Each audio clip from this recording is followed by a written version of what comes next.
Hi, I'm Mark Small. This is Civil Discourse Now. This is November 18th, 2024. There is a very real emergency that we face as a country right now, and that involves Donald Trump trying to install himself as a dictator. Now, he's giving us heads up as much as he can. I mean, he's kind of like a hand puppet, and the hand that's in him that's directing everything is Vladimir Putin's, but that's beside the point right now. The most important thing is, how do you stop a person from being dictator in the United States? Now, realize, of course, Trump is saying that he's going to do it. He's been saying it for a long time. Well, you can't necessarily say that's what he's going to do. Maybe he's just joking you. Well, if somebody's joking about taking the constitutional and wadding it up and tossing it aside to be polite, that's not a joke. And when all of his statements about power and respecting strong men have all been in the same vein, that we need to have a dictator, then he's going to be following up on his word. He might not do it with creditors of his casinos that went under. He might not do it with his attorneys, but he'll keep his word if he's trying to grab power.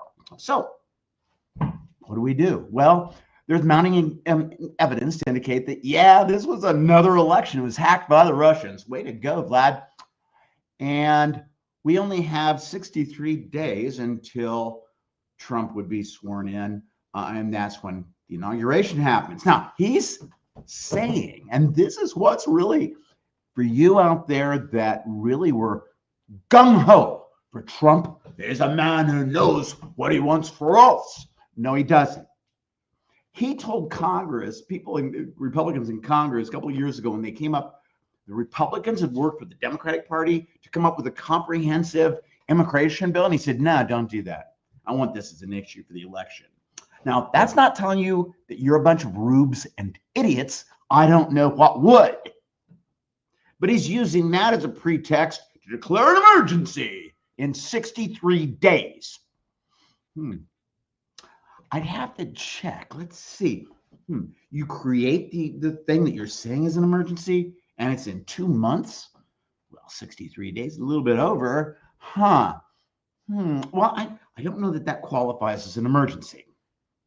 What does qualify as an emergency is an individual who's been convicted of multiple counts of felonies, who said he's going to be a dictator, and who says he's going to use emergency powers as soon as he's in office, and has been in regular contact with dictators around the world, including Vladimir Putin, and whose toady, I think it's Elon Musk, was using his satellites and stuff to communicate with Putin and everything like that.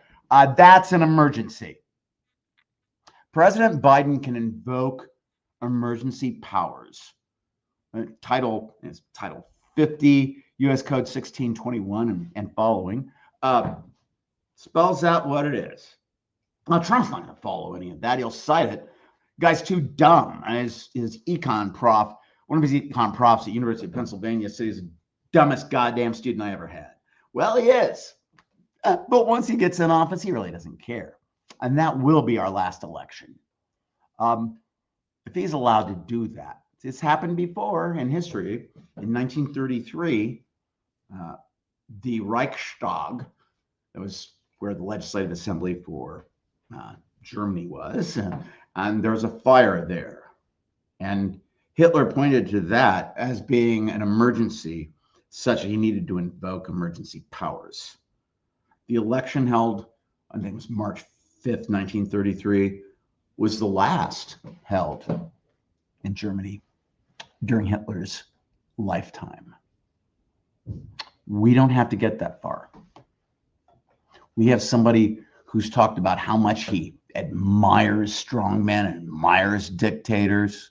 And he said that he wanted to have generals like Hitler had. Like they all wanted to go along with him.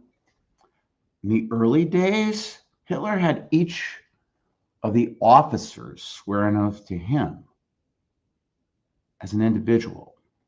Now, one last thing about this whole thing about strong men and dictators. Well, other than that, it's really outside the Constitution is what we find disgusting. is this. At D-Day, and by the way, Micah Beckwith said, D-Day, we could have used the atomic bomb, but we chose not to. He's a dumbass, and he's lieutenant governor. That's beside the point. At D-Day, we'd always heard how authoritarian regimes have more certainty in military and they're superior. D-Day, we proved why that's false. Non-commissioned officers and officers of the United States forces, and British and French too, but United States,